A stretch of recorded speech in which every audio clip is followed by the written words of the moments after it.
সংরক্ষিত নারী আসনের এমপিরা বাংলাদেশের গণতন্ত্রকে প্রাতিষ্ঠানিক রূপ দিতে এবং জাতীয় সংসদে ইতিবাচক ভূমিকা রাখবেন এমন প্রত্যাশা ব্যক্ত করেছেন বিএনপি মহাসচিব মির্জা ফখরুল ইসলাম আলমগীর। দুপুরে সরকার দলীয় জোটের শপথ নেওয়া সংরক্ষিত নারী আসনের সংসদ সদস্যদের নিয়ে সাবেক রাষ্ট্রপতি জিয়াউর রহমান ও সাবেক প্রধানমন্ত্রী বেগম খালেদা জিয়ার সমাধিস্থলে শ্রদ্ধা জানাতে এসে এসব কথা বলেন তিনি।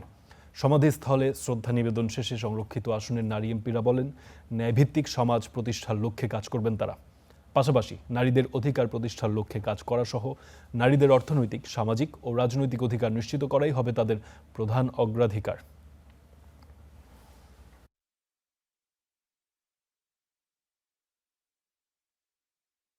গণতন্ত্রকে প্রাতিষ্ঠানিক রূপ দিতে জাতীয় সংসদকে কার্যকরী করার ক্ষেত্রে জাতীয় সংসদকে সত্যিকার অর্থেই সকল কর্মকাণ্ডের কেন্দ্রবিন্দু পরিণত করতে তারা তাদের ভূমিকা রাখবেন। তো আমরা দলের পক্ষ থেকে এবং আমাদের জাতীয় সংসদ চিফ হুইপ জনাব মনি সাহেবের পক্ষ থেকে আমরাও এখানে তাদের সঙ্গে এসেছি।